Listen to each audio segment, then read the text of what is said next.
Quizás algunos recuerden esta historia, otros no. Pero en 1915, el explorador británico Ernest Shackleton quedó atrapado en la Antártida, en su barco llamado el Endurance. Y él pasó meses aprisionado en el hielo hasta que finalmente ese barco fue aplastado. Así que de un momento a otro, su tripulación de 28 personas quedaron aislados en uno de los lugares más hostiles de todo el planeta, la Antártida. Sin comunicación, sin posibilidades de rescate, sin saber si sobrevivirían y volverían a ver a sus familiares. Pero lo más interesante de esta historia no fue el hielo, ni el hambre, ni el frío en sí mismo, sino lo más interesante es que años después, cuando los sobrevivientes de esta tripulación lo entrevistaron y le preguntaron cómo sobrevivieron, ellos dijeron algo. Lo que realmente nos mantuvo con vida no fue las provisiones ni los refugios improvisados. Lo que nos mantuvo con vida fue saber que nuestro líder estaba allí. Así que mientras Shackleton permanecía a su lado, ellos tenían esperanza de sobrevivir. Hermanos, ¿qué tiene que ver esa historia con nosotros? Pues, aunque esta es una historia verídica y real, es una historia de mucho sufrimiento. Lo que quiero decir es esto, es que ellos en su momento no solamente experimentaron este dolor, todos los que estamos de aquí, si tenemos algo que nos caracteriza, quizás seamos diferentes uno al otro, pero todos en nuestra propia carne o vida hemos experimentado el dolor, ¿o no? Todos sufrimos, todos tenemos sufrimiento. Y si somos sinceros, tarde o temprano atravesaremos nuestro invierno de prueba. La misma manera que estos hombres lo enfrentaron. Y quizás ese dolor, ese sufrimiento que Dios ha permitido en tu vida o permitirá, no sea en la Antártida, pero probablemente será en la sala de un hospital, en un cementerio, en un matrimonio roto, en un diagnóstico inesperado de la salud, o estar enfrente de una catástrofe como la que estamos viendo como país. Todos, absolutamente todos, enfrentaremos el dolor, el quebrantamiento y el sufrimiento. Eso es una verdad. Siempre en algún momento de nuestra vida estaremos en el frente de una noche oscura de prueba, donde parece que el cielo guarda silencio. Todos experimentaremos el dolor. Y cuando llegue ese día, o si ya está aquí en tu vida, la pregunta más importante no será ¿cómo salgo de este dolor lo más rápido posible? La pregunta más importante será para ti. ¿Quién está conmigo cuando atravieso este sufrimiento? Esa es la pregunta más importante para tu vida. No es si llegará el dolor, sino quién estará contigo durante o mediante.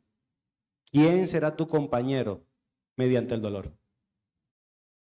Por eso la idea central que quiero presentar para ustedes esta mañana es la siguiente. En medio de la aflicción, Dios nos consuela para consolar. ¿Lo podríamos decir con otras palabras? En medio del dolor, Dios está ahí para consolarnos, pero también para consolar. Y vamos a estar viendo estas verdades en 3 puntos o 3 preguntas que vamos a ir desarrollando. Y la primera pregunta es la siguiente. ¿Quién es el Dios que nos consuela? Y esto es claro, nosotros tenemos que saber, porque no es simplemente, y cuando hablamos de quién es Dios, tenemos que recordar su carácter, recordar sus atributos Recordar es quién es este Dios, cómo se ha mostrado para nosotros, para que nosotros podamos decir y confiar, "Ah, este es el Dios que tenemos". Y eso es lo que hace Pablo. Así que antes de hablar de la consolación que Dios da, porque la da, Pablo comienza a presentarnos al Dios que consuela. Y es interesante que Pablo está comenzando la carta y él podría haber comenzado hablando de sus sufrimientos, porque tú y yo, si eres asiduo a la escritura, y espero que lo seas, si vemos todas las cartas paulinas, no existe una carta que Pablo no estuviera sufriendo. Está Cristo experto en sentir el quebranto de este mundo y está Pablo, después que le sigue. Así que él no empieza hablando esta carta de sus críticas, de la crítica que él había recibido o de la dificultad de sus ministerios, aunque Pablo tenía mucho que decir eso. Pablo empieza esta carta abriendo sus labios y al momento que lo abre no empieza con su dolor. Mira cuánto sufro, mira cuánto sufro. No, comienza adorando. Verso 3. Bendito sea el Dios y Padre de nuestro Señor Jesucristo. Y ahí Pablo nos empieza a enseñar, porque este es un hombre que estaba en la aflicción, en el sufrimiento, y lo primero que hace al abrir su boca es adorar a Dios. Es una doxología, y para que no saben qué es una doxología es una expresión de alabanza para con Dios. La palabra bendito es la palabra griega eulogeteos, que significa hablar bien de alguien. De allí viene nuestra palabra elogio. Pablo lo que comienza es a hablar bien de Dios. Bendito, bendito es ese Dios. Ya va, Pablo, pero tú no estás sufriendo. Sí, es cierto. Bendito Dios. Bendito sea el Dios y Padre de nuestro Señor Jesucristo. Así que el apóstol nos enseña algo fundamental en las primeras palabras de su boca. Y es que antes de interpretar nuestras circunstancias, nuestro dolor, nuestro sufrimiento, necesitamos recordar el carácter de aquel que gobierna las circunstancias. Antes de empezar a abrir nuestro corazón de nuestras circunstancias, primero debemos recordar al Dios que gobierna todas las circunstancias. Pablo no está negando el sufrimiento. Aquí no somos estoicos. Y los estoicos son esos que dicen, dolor, dolor, que venga, que venga. No. Pablo no está negando el sufrimiento. La Biblia nunca nos llama a fingir que el dolor no existe.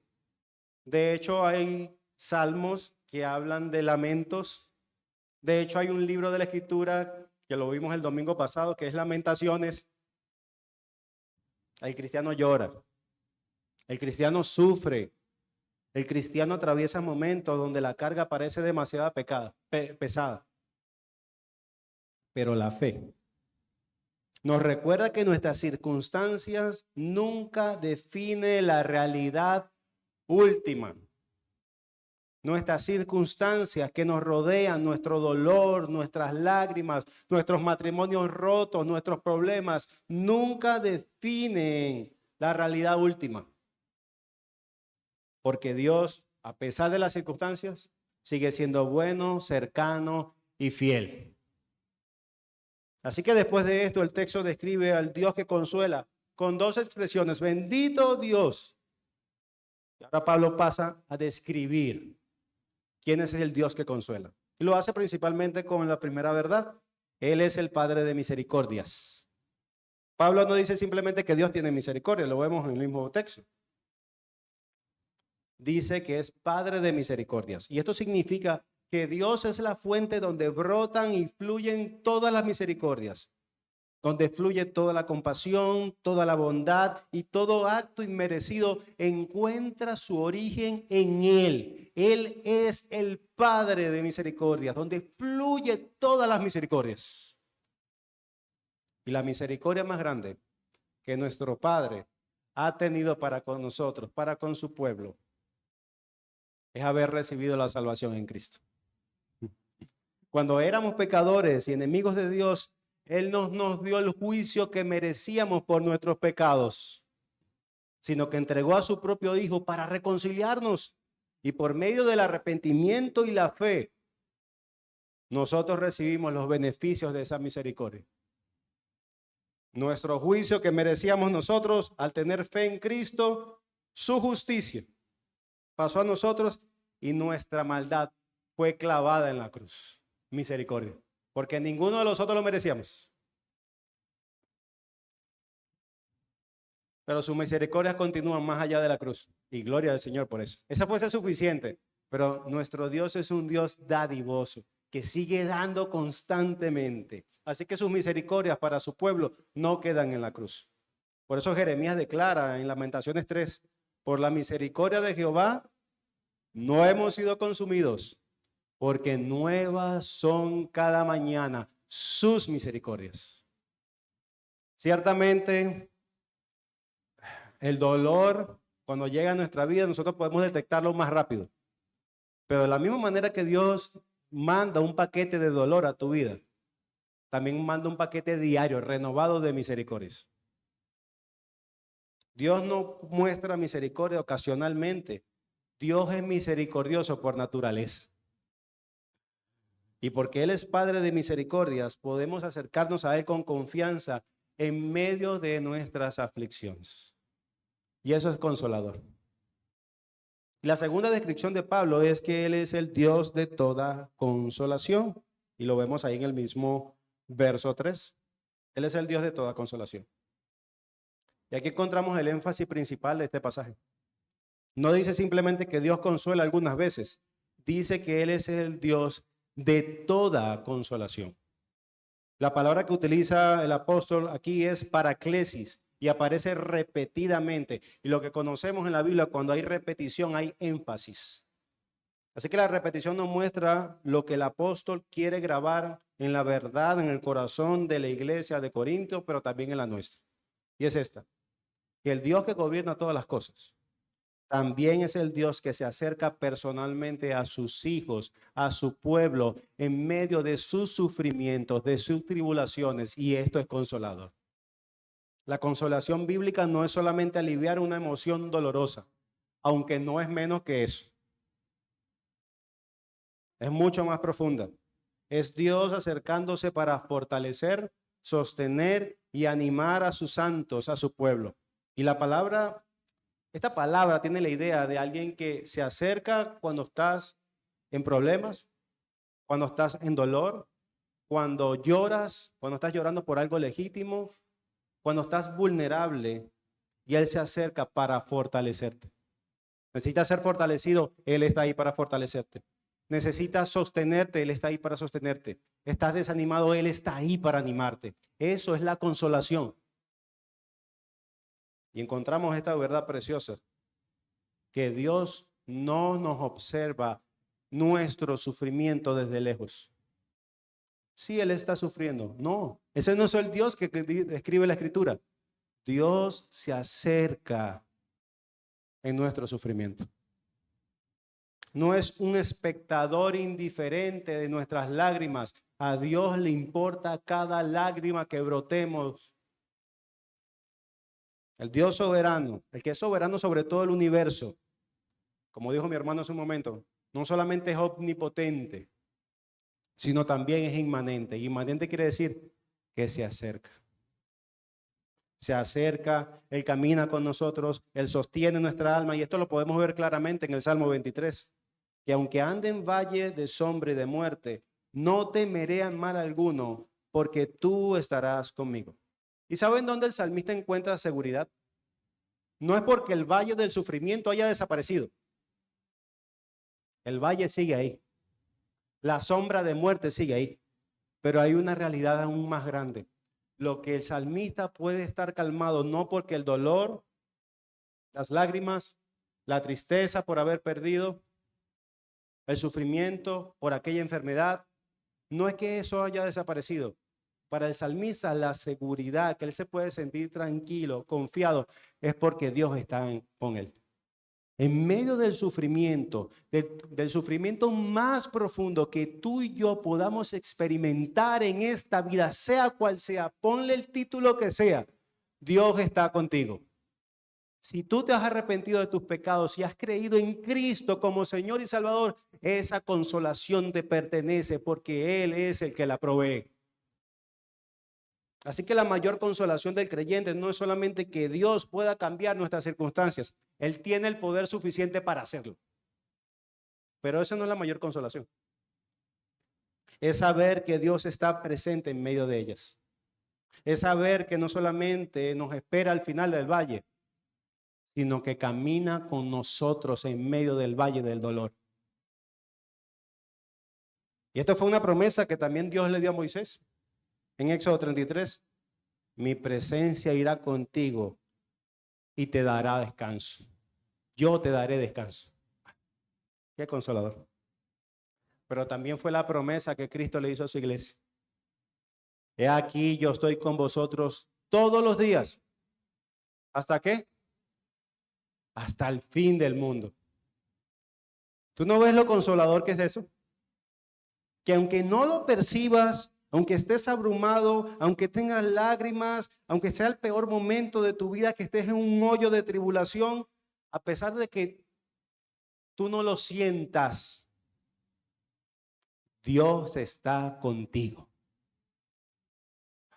Qué consolador. Así que la esperanza del creyente no descansa solamente que Dios tiene el poder para sacarnos del sufrimiento. Descansa en que Dios está presente mientras caminamos en medio del dolor, de la prueba, del fuego. Tú puedes estar seguro, porque Él lo ha prometido, que Dios está contigo. Ahora, de manera práctica, ¿cómo Dios consuela a sus hijos? Yo creo que es una pregunta que nos ayuda incluso a profundizar esto. Y aquí podríamos durar infinitamente, porque son demasiadas cosas. Muchas maneras que Dios nos consuela, pero elegí algunas específicas. Número 1. Dios nos consuela principalmente por medio de su palabra. ¿Cómo es eso, pastor? Que cuando nuestra mente, nuestras circunstancias nos llevan al temor, nosotros tenemos que no correr hacia el temor, sino correr hacia Dios. ¿Y en dónde encontramos la voz de Dios? Aquí. Por medio de su palabra, como dice el Salmo 27. Y esto te lo puedes recordar una y otra vez. Muchas verdades, muchas promesas. La cual dice, aunque mi padre y mi madre me dejaran, con todo Jehová me recogerá. No sé si lo habías visto así, pero el núcleo más seguro para un hijo es en la protección de su madre y su padre. Y Dios dice que aunque tu papá y tu mamá te dejen, yo te recogeré. Yo seré tu protector. Y alguien decía así de esta palabra, me recogerá. Es como alguien que corre hacia Dios y puede ser abrazado por los brazos más poderosos del universo, pero te abraza tan cerca que puedes escuchar el palpitar de su pecho, de un corazón que ama, de un corazón amorosamente protector. Él me recogerá. Él estará ahí. Y si el Señor nos protege, nada, absolutamente nada, va a sacarnos de ahí. La segunda consolación. Dios nos consuela por medio de Cristo. Dios nos consuela por medio de Cristo, demostrando que Él no es indiferente al dolor. De hecho, porque Dios vio un mundo de dolor, fue que Cristo se encarnó. Jesús cargó con nuestros pecados y conoció en carne propia el sufrimiento de vivir en un mundo caído. Él no solamente lo experimentó, sino lo vio, o no lo vio, sino también lo experimentó. Él vio de cerca las lágrimas, la pérdida, el dolor. Él lloró cuando un amigo murió. Él vio la escasez, él vio la hambruna, él vio el desastre. Y así por la fe recibimos un consuelo completo que opera en 2 dimensiones. ¿Qué quiero decir con esto? Que nos garantiza, como lo vimos hace un momento, su acompañamiento constante en el sufrimiento, en el aquí y en el ahora. Pero la otra dimensión es que nos asegura un consuelo futuro y definitivo, donde su victoria en la cruz y su resurrección nos prometen una eternidad donde el dolor, las tribulaciones y la muerte jamás tendrá la última palabra. Su consuelo, la de Cristo, a través de Cristo, a través de creer en Él, nos da un consuelo en el aquí y el ahora. Tú puedes ser consolado en tu dolor por Él, en el aquí y el ahora. Y esta verdad futura,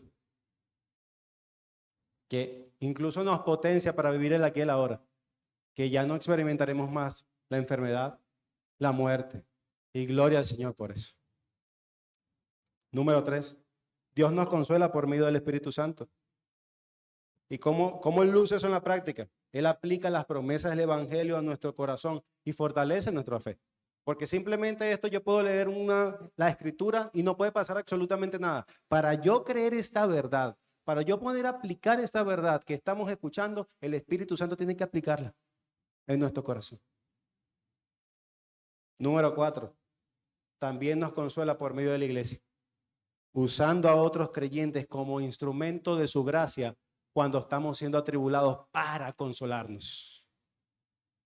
¿Cómo se siente eso cuando estás pasando por una tribulación, sufrimiento, una pérdida? Que tu hermano te llame o toque la puerta de tu casa y diga, ¿cómo te sientes? Consolador. Por eso que el verso 4 dice, Él nos consuela en todas nuestras tribulaciones.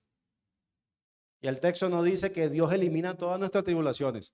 Dios jamás prometió eliminar toda fuente de sufrimiento en nuestra vida. No lo busquen en la Escritura, no existe. Dice que Dios nos consuela en todas nuestras tribulaciones, en todos los sufrimientos. La promesa no es una vida sin aflicción. La promesa es que nunca enfrentaremos una aflicción solos. Nunca enfrentaremos una enfermedad, una pérdida, una carga familiar, una lucha interna contra el pecado, desamores solos. Él está ahí. En los momentos que tu alma puede decir, Señor, no puedo más. Pero precisamente allí encontramos esta verdad. Nuestras fuerzas tienen límites. Y aunque lo digamos, sí, lo reconozcamos con ligereza, sí, tenemos límites. A veces vivimos como si no fuera así. De hecho, no sé si te has encontrado haciendo planes como si tú tuvieras 100 años. Después hago esto, después hago esto, después hago esto, después hago esto. Tenemos límites. Pero nunca llegamos al límite de la consolación de Dios porque es infinita para su pueblo. Eso sí es infinito. ¿Hasta cuándo seré consolado? Infinitamente. Así que hermanos, quizás algunos han venido hoy cargados por una aflicción que nadie más conoce. Quizás hay lágrimas que nadie ha visto.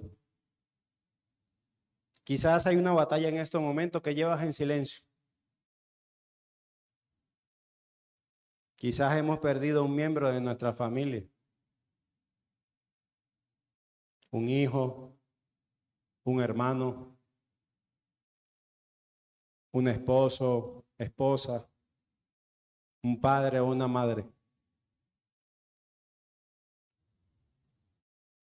Pero este texto nos recuerda que tu Dios no es indiferente a tu dolor. Que Él es el Padre de misericordias. Él conoce el nombre de las estrellas. Y tú eres más importante que las estrellas. Él conoce tu nombre. Él conoce tus luchas. Él conoce tus debilidades. Y Él es el Dios de toda consolación. El mismo Dios que te sostuvo ayer tiene suficiente poder para sostenerte hoy y para sostenerte mañana. Y quizás puedas mirar hacia atrás y recordar momentos donde pensaste que ya no podías continuar. ¿O soy el único? Momentos en tu vida pasada que dices, no puedo más. Pero quiero decirte algo. Quizás no te has percibido, pero estás aquí. No porque nuestras fuerzas fueron insuficientes, sino porque sus misericordias fueron nuevas cada mañana.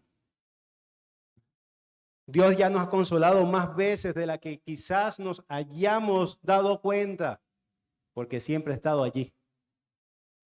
Por eso este pasaje nos invita a detenernos, contemplar la clase de Dios que tenemos y decir, junto con Pablo, ¿saben qué?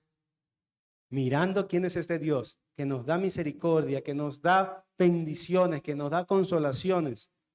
Bendito sea Dios.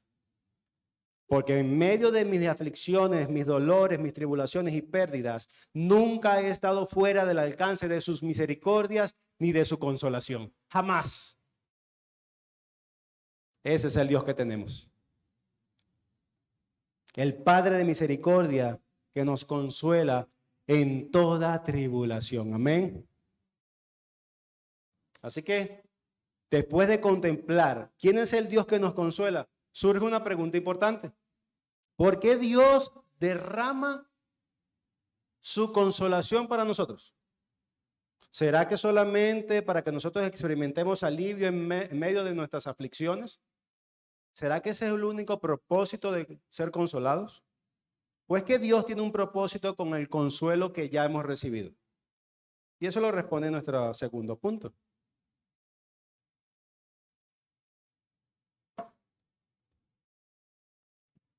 ¿Para qué Dios nos consuela? Simplemente se trata de un tesoro individual. Pues mira lo que dice el verso 4, parte B.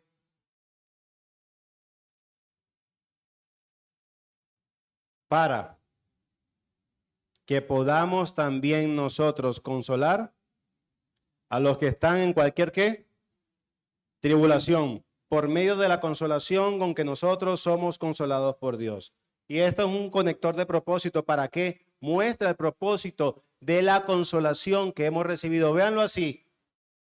En tu sufrimiento, Dios te consuela genuinamente para propósito, consolar a otros. En medio de tu sufrimiento, Dios te consuela, se acerca a ti para convertirte en un instrumento para consolar a otros. Dios no solamente nos consuela para restaurarnos personalmente, sino para convertirnos en instrumentos en mano de Redentor que beneficien a otros, como dice Paul Tripp. Y el apóstol Pablo explica algo más. ¿Por qué nuestras propias aflicciones pueden convertirse en una fuente de consolación a otros? Porque el consuelo que damos no nace de nuestra propia experiencia humana, sino de la obra que Dios ya realizó a corazones consolados. El verso 5 lo explica. Porque de manera que abundan en nosotros las aflicciones de Cristo, así abundan también por el mismo Cristo nuestra consolación. Y Pablo contrasta estas dos realidades, aflicción y consolación. El sufrimiento del creyente nunca está separado de la consolación de Cristo. La misma prueba donde experimentamos debilidad, lloro, dolor, esa misma prueba que Dios ha traído, ha permitido en nuestra vida, se convierte en el lugar, en la plataforma donde experimentamos el consuelo de Cristo. No puede haber consuelo sin experimentar primero el sufrimiento. No puede ser consolado si Dios no permite el sufrimiento primero. El verso 6 repite la idea. La idea de nuestro sufrimiento y consolación, que tiene un propósito para otros. Es para vuestra consolación y salvación. Así que la experiencia de Pablo no era solamente algo personal. Dios estaba usando lo que él estaba atravesando para fortalecer a la iglesia. Nunca se ha tratado individualmente de nosotros. Dios se acerca, Dios nos conoce, pero nos está capacitando para bendecir a su esposa. Pablo termina diciendo en el verso 7, sabiendo que existe una esperanza firme, sabiendo así como sois compañeros en las aflicciones, también lo sois en la consolación. Entonces la iglesia comparte una doble realidad, y es que hay sufrimientos reales, pero también hay una consolación en Cristo que es real para ti, que tú puedes disfrutar a través de otros.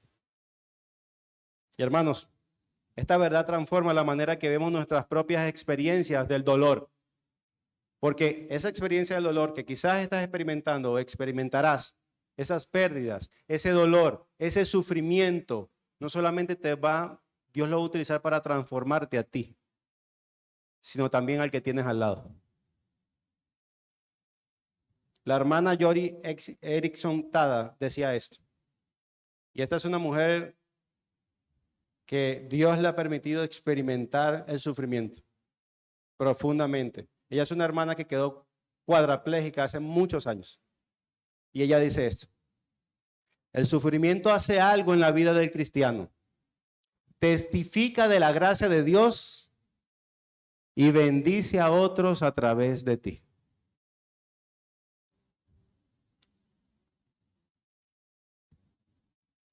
Dios no solamente nos consuela para que disfrutemos de su gracia consoladora. Él nos consuela para que este dolor pueda convertirse en una fuente de consuelo para otros. El consuelo que Dios derrama en nosotros nunca fue diseñado para quedarse enredados en nosotros. Escucha bien esto. La consolación recibida se convierte en la consolación compartida. Muchas veces pensamos que nuestras experiencias difíciles solamente tienen valor para nosotros, porque Dios nos está transformando nosotros. Pero Pablo nos muestra algo mucho más profundo. Dios puede usar aquello que vivimos para ministrar a otros. Tu dolor, ni siquiera tu dolor y tu consolación solamente te pertenecen a ti. Las lágrimas que Dios recogió en ese sufrimiento, las oraciones que hicimos en medio de la prueba y los momentos donde vimos su fidelidad, todo eso puede convertirse en una herramienta para fortalecer al otro creyente. Hay personas que están atravesando hoy pruebas que nosotros ya atravesamos en el pasado. Hay hermanos que están caminando por valles de dolor que ya nosotros conocemos. Y cuando Dios permite acercarnos a ellos, aquellos que han sufrido y que han sido consolados, no solamente nos acercamos a ellos con palabras bonitas o consejos generales, Dios es bueno, sino que abren su corazón y muestran sus heridas y dicen, Dios es bueno. Vamos con la experiencia de alguien que ha visto la fidelidad de Dios, el amor de Dios, la compasión de Dios, la guía de Dios. Nos acercamos a esa persona que sufre con las heridas en nuestra propia carne. Y podemos acercarnos y decirles a ellos, no sé exactamente lo que estás sintiendo, pero conozco al Dios que sostiene cuando todo parece derrumbarse. No tengo todas las respuestas, pero sé que Dios permanece fiel. Él me sostuvo a mí y tiene el suficiente poder para sostenerte a ti.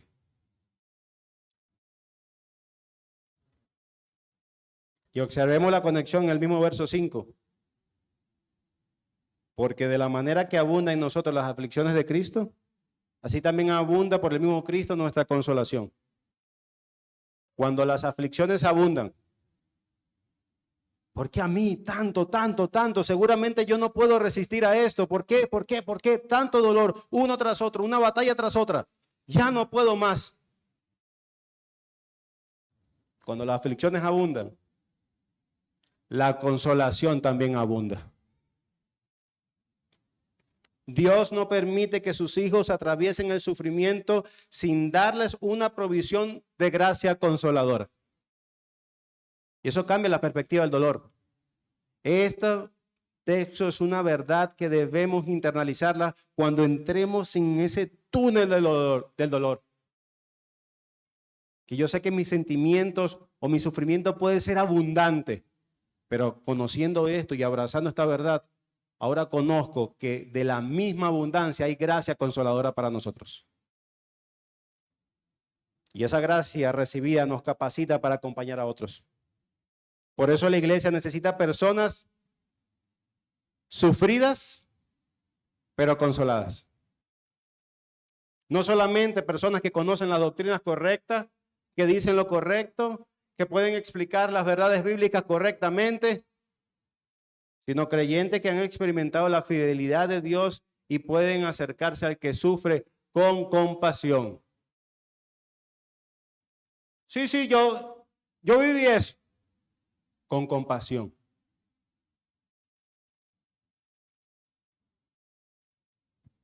Porque parece que entonces el sufrimiento no lo acercó más a Jesús, sino que lo alejó de él. Una persona que ha experimentado el sufrimiento y ha recibido la consolación de Dios es una persona que ha sido transformada y una persona que puede consolar a otros. Hermanos, muchas veces Dios responde a la oración de una persona afligida, enviando a otro creyente que ha sido preparado por una experiencia o por su propia experiencia del dolor y la consolación para poderlo animar, alentar y seguir.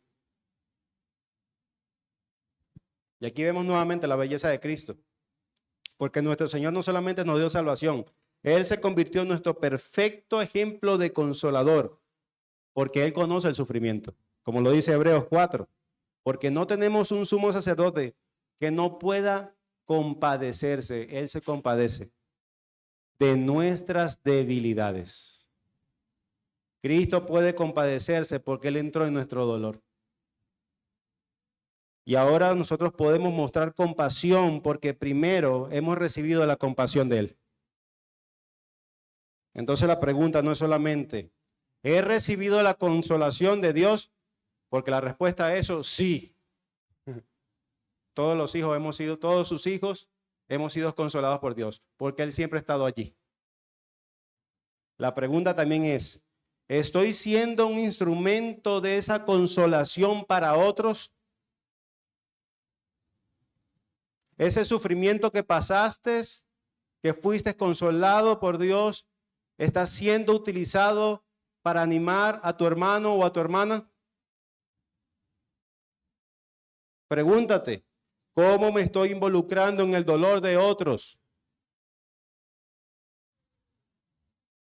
Cuando otros me abren su corazón por su dolor, simplemente doy respuestas rápidas y superficiales y dice, ¡uf! La que me libré. Ya, le dije algo y me fui. O peor aún, cuando una persona me comenta su aflicción, me voy rápido o ni siquiera me acerco para no sentirme incómodo. Mira, esa persona otra vez va a hablar de lo mismo, de su dolor. Y no estoy hablando de la autocompasión, sino el dolor real. Que no saben cómo conectarlo con la consolación en Cristo. ¿Hay alguien cerca de mí que necesita escuchar al Dios que me sostuvo? ¿Hay alguien que necesita experimentar por medio de mi servicio, mis palabras o mi presencia la misma gracia que Dios me mostró en el sufrimiento? Porque hermanos, Dios no desperdicia la lágrima de sus hijos. Él puede convertir las aflicciones recibidas en instrumentos de consolación para otros. Y esto es una verdad. Así que, ¿qué hemos visto hasta ahora? Hemos visto que Dios es el Dios de toda consolación y que Él nos consuela no solamente para nuestro propio beneficio, sino para consolar a otros con la misma consolación que hemos recibido. Y ahora surge una pregunta. Si ya entiendo esto, que Él es el Dios de toda consolación, si entiendo para qué recibí la consolación y es para bendecir a otros, ¿cómo como creyentes? ¿Cómo?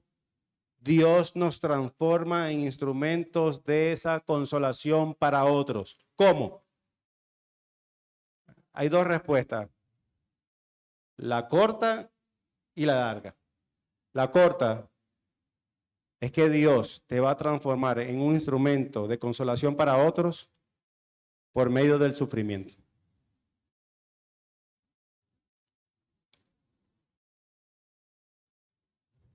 Y la larga, lo que dice Pablo, él nos muestra que muchas veces Dios usa nuestras propias aflicciones para llevarnos a depender de Él y experimentar una manera más profunda la fidelidad de Él. Y también veremos cómo la iglesia participa en esa obra de consolación por medio de su oración, lo que nos lleva a nuestro punto 3 y final.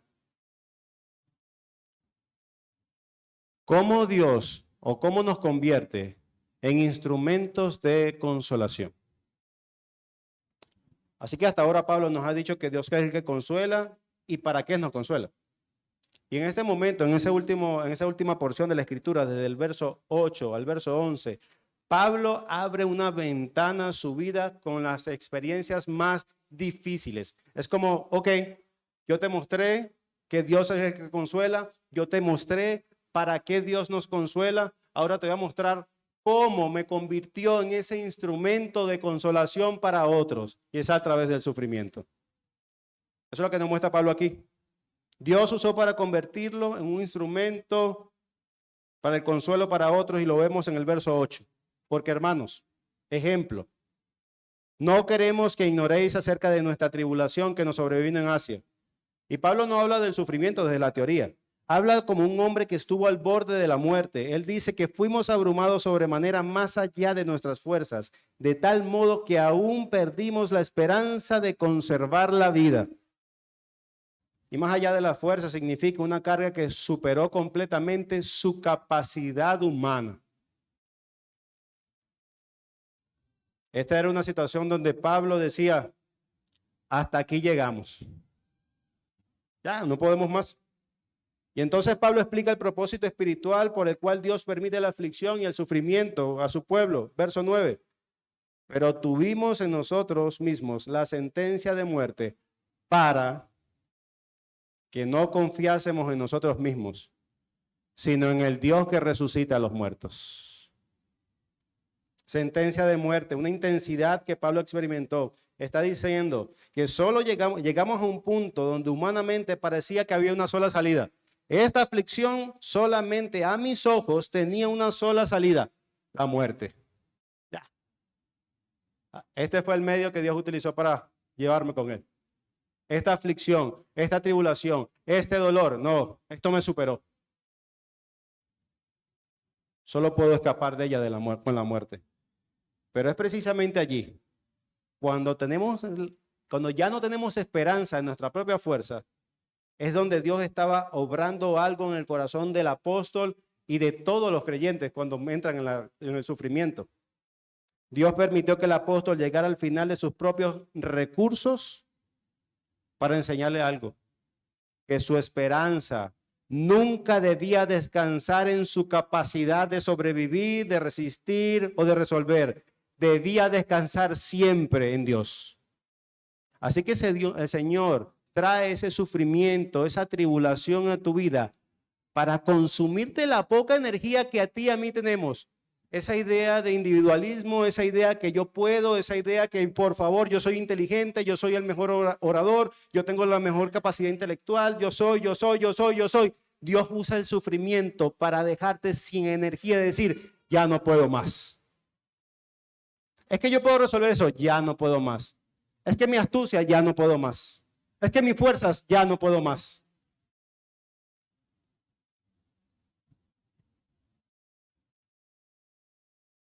Él demostró por medio de la tribulación que su esperanza nunca debería descansar en su capacidad para sobrevivir, sino que debería descansar en Dios. ¿Y qué clase de Dios? En el Dios que resucita a los muertos.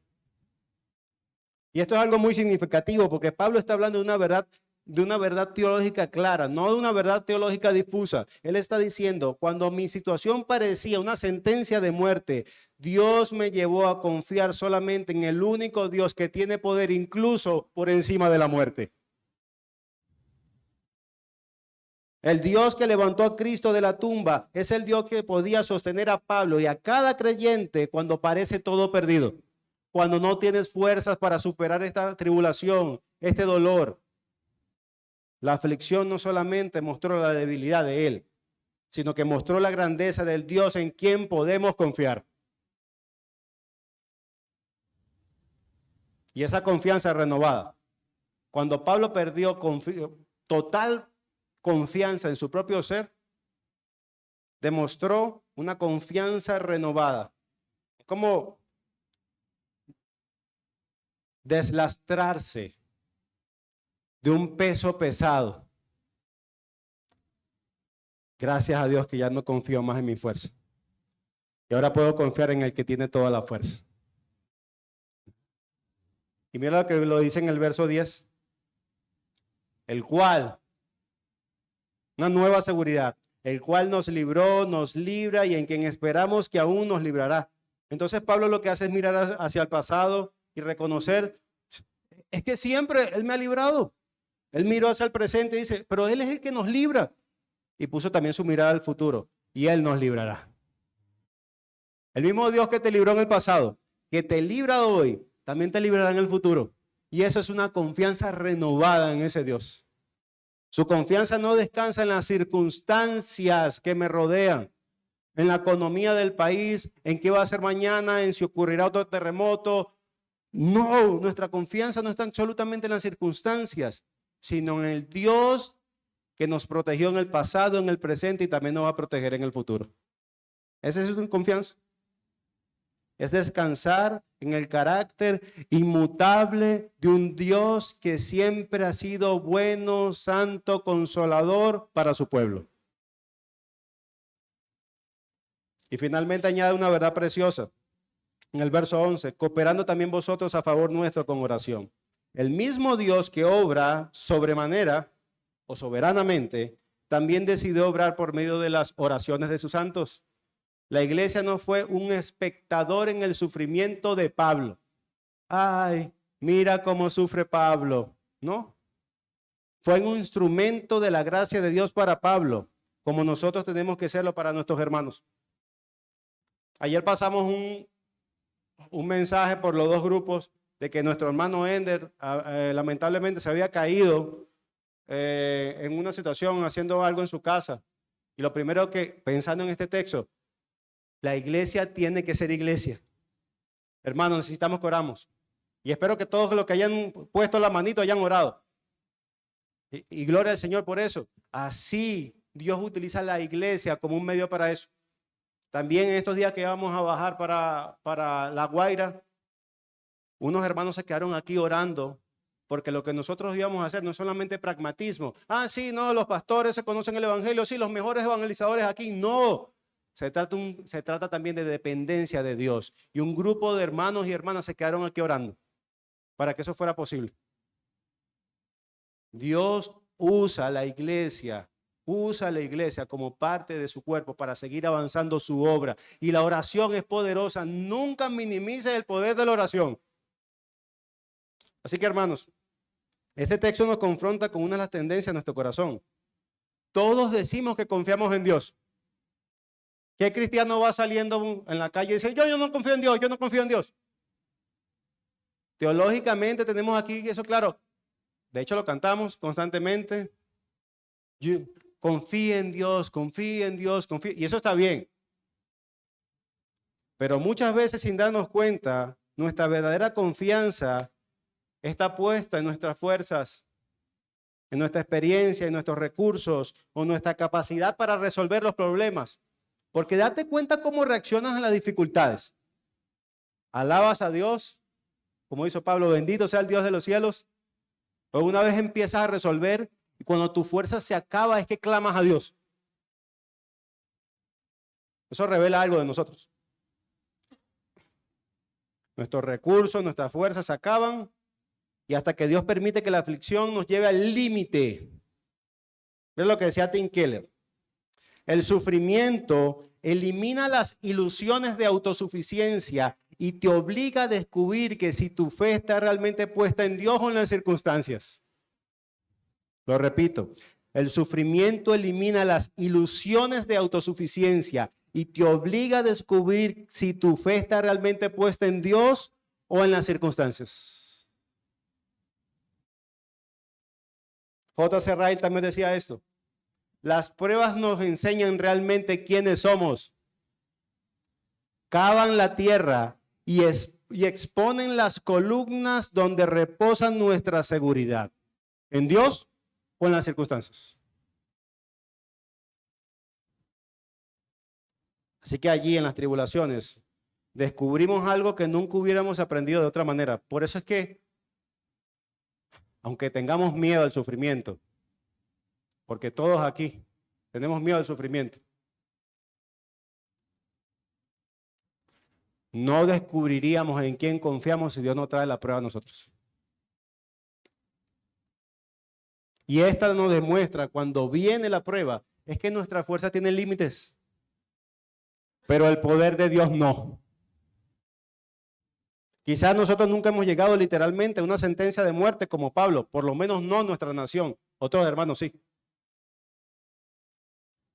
Pero sí hemos vivido momentos donde sentimos que nuestras fuerzas llegaron al límite, momentos donde dijimos, no sé cómo voy a salir de esto, no sé cómo voy a continuar, no sé qué voy a hacer. Y es precisamente allí donde Dios nos recuerda que nuestra esperanza nunca, nunca, nunca estuvo ni ha estado en nuestra capacidad de sostenernos. Por eso es que cuando viene una tribulación, perdemos el trabajo, parece que la vida se descalabra. Bueno, pero este hermano o esta hermana andaba bien y vino un sufrimiento y destruyó su confianza en Dios. Y es que su fe hacia el futuro nunca estaba puesto en Dios, sino en las circunstancias. Nuestra esperanza siempre estuvo y está en el Dios que sostiene todas las cosas. En el Dios que resucita a los muertos. Como dijo Charles Spurgeon, la fe ve lo invisible, cree lo increíble y le recibe lo imposible. Pero Pablo también nos recuerda que Dios no nos llamó a caminar solos. Él dice, cooperando también vosotros a favor nuestro con oración. La dependencia de Dios nunca elimina el trabajo de la iglesia, al contrario. Dios muchas veces fortalece y nos consuela a sus hijos mediante las oraciones, el cuidado y la presencia de otros creyentes. Spurgeon decía que las oraciones son hermanas de los decretos, porque Dios ha decretado que su pueblo ore para utilizar esas oraciones como un medio para él actuar. Las oraciones son hermanas de los decretos. Por eso que cuando un hermano sufre, no pensemos que orar es poca cosa. Una oración sincera nunca es poca cosa. Una visita, un abrazo, una palabra del evangelio, todo esto puede convertirse en el medio por el cual Dios, el Dios de toda consolación, sostiene a uno de sus hijos. Dios usa las aflicciones para hacer morir nuestra autosuficiencia. Dios usa el sufrimiento a tu vida para hacer morir la autosuficiencia. No podemos solo. Esa idea de autosuficiencia tiene que desaparecer. Y enseñarnos a descansar en aquel cuyo poder no está limitado ni siquiera por la muerte. Termino con eso. Hermanos, nadie sale a buscar el sufrimiento. Y está bien. Si pudiéramos escoger, todos elegiríamos un camino sin lágrimas, sin pérdidas y sin dolor. Pero vivimos en un mundo caído y las aflicciones son parte de nuestro peregrinar. No podemos evitarlo. Sin embargo, este pasaje nos recuerda que el sufrimiento nunca tiene la última palabra. La última palabra siempre la tiene Dios.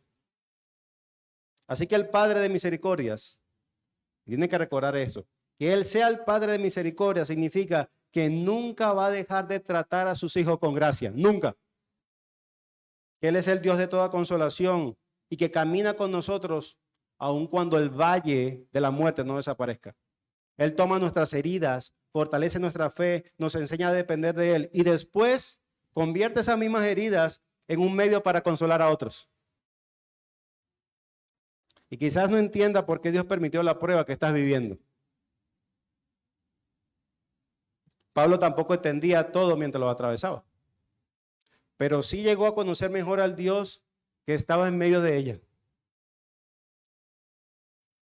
Pablo no es un mentiroso cuando exalta a Dios como el Dios de la misericordia y la consolación. Porque al final ese conocimiento de Dios, de su carácter, fue más valioso que cualquier respuesta de por qué me pasan las cosas.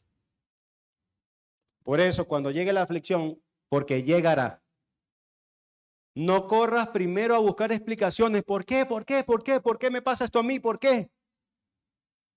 Corre a Dios, al Dios de toda consolación.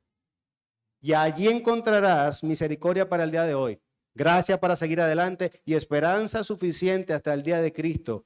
En ese momento, que Él haga nueva todas las cosas. Y podamos decir juntos, como dijo Pablo, bendito sea el Dios y Padre de nuestro Señor Jesucristo, Padre de misericordia y de toda consolación. Oremos.